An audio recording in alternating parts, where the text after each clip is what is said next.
Welcome home to Eden, darling. Subscribe to this channel, would you? So that I can help you as often as I now can. I've got love at the center of my life. I've got relaxation happening because of my tiny house. So I promised you a video on how I set up this little tiny house in 6 weeks with only $1,000. Okay, so first thing was I thought of the idea, and my mom had been watching tiny house videos for weeks, and I was like, I don't get it. They're spending $30,000 to $80,000 on these tiny houses. Why not buy a real house or buy land or something? But people like the freedom and they like the mobility, and I'm watching it's catching on. And then I start thinking, wait a second here, they just don't want to be trailer trash. So that's why they're building a little tiny house. But there's lots of trailers that have everything in them already. What if I just looked for one of those?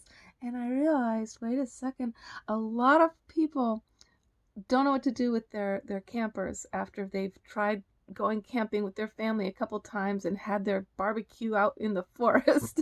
And then they were like, okay, did that. Now it's sitting in the yard, for 10 years. They're giving them away. Basically, they're giving them away. And I thought, I'm going to manifest me one of them. I'm going to manifest one of them little trailers for nothing. And I went online, and first, most of them were like $12,000. $12,000 for a beautiful little home to live in is not much. You could do it that way, and it would be in perfect shape. Really, the ones that were 12,000 were gorgeous. But I was like, wait a second, that wasn't my goal. Right now, I want to be to help my family who was in crisis and get out of their way so I can just come in and cook and not be in their face all the time with my business. And so I thought, I'm going to manifest one for free. So sure enough, I saw numbers of them out there being given away. And this one attracted me because it was only $350, and he said it had a little damage and the rest was all working. So I went down, and sure enough, it had damage. It had mold in the roof, and most people would say never go for a trailer with mold in the roof.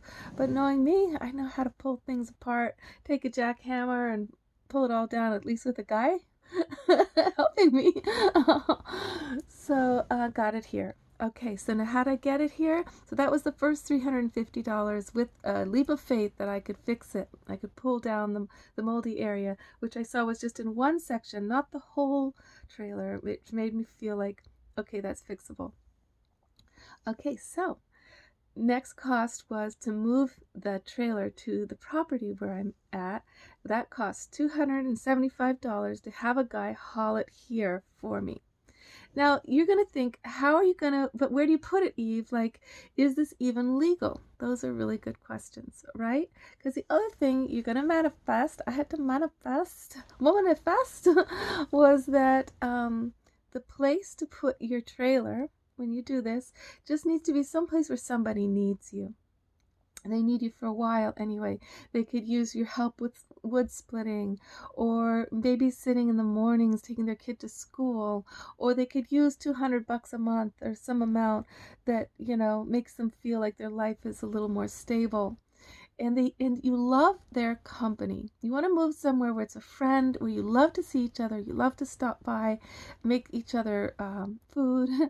And in this case, because I'm starting out small and humble, without the full setup of water in my trailer right away, and I do have water, but like a shower and stuff. I needed to find some place where I could do good part of my cooking and my bathing, and empty my little chamber pot once a day in somebody's home.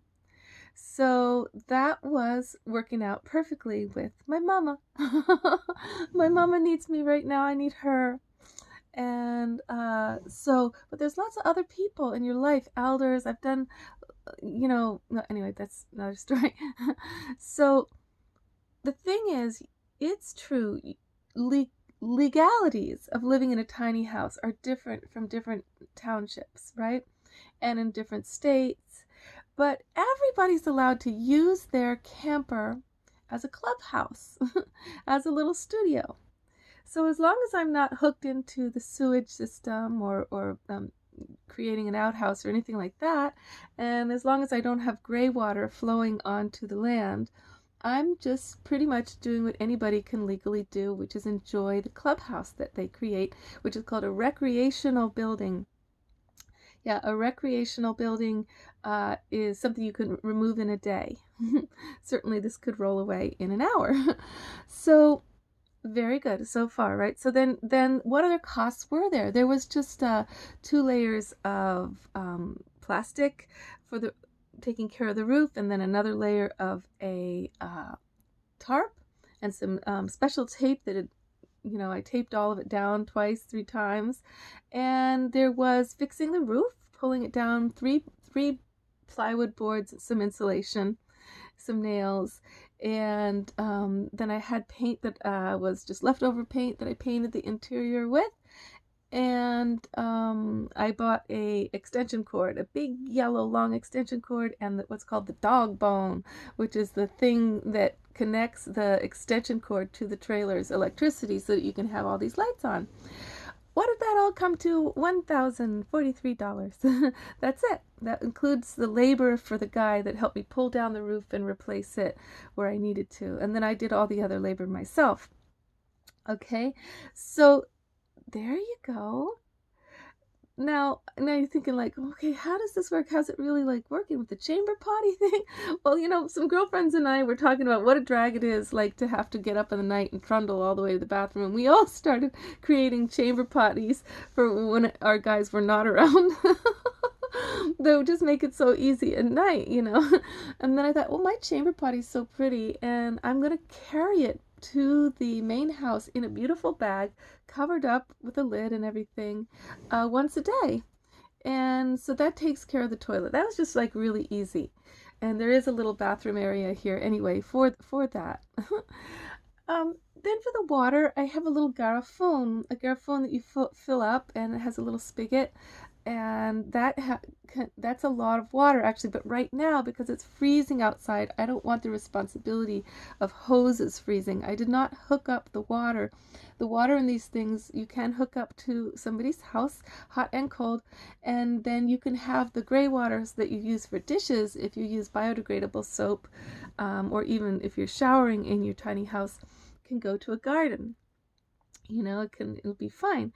Or you can use like little basins in the sink. And this is what I'm trying to learn how to do dishes really simply, and to cook more simply. When I'm eating more vegan, there's less leftovers, less trash, and that also means that I have more compost to go to the animals, because the animals are going extinct. So if we have compost that they're actually allowed to eat, then that's one of the things I like to do, is have little animals around, like little skunks and raccoons. Okay, you're not going to follow everything that I like to do. I know. All right. But that was mainly, so you're dealing with the legalities in a simple way, where anybody who asks, you're living in the main house and this is your studio. And then eventually, darling, you can have your tiny house be completely everything that you need it to be. And you can have one with a wood stove and a metal roof that drives. You can have one that is legally zoned and is hooked into all the amenities on somebody's property or your own property. So it's just a matter of researching a little. But right now, to get your life centered around your creativity, my little tiny house idea is that this gives me the ability to work towards some of my bigger goals, like having that big yurt for us all to dance in, going to Mexico and seeing again some of my dear friends. Okay, those are some dear goals of mine. And by living this way, so simply, I'm able to earn enough money to pay something for being here, and to gain momentum towards my dreams. So welcome to Dreamboat. This is Dreamboat. And I want you to start dreaming up your dream boat. Where will it take you?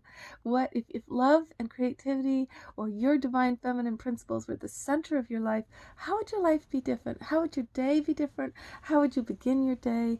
I would start mine the way I did today, which is with a long meditation and creative writing for these videos, and dancing. Ooh, that's the next thing to do.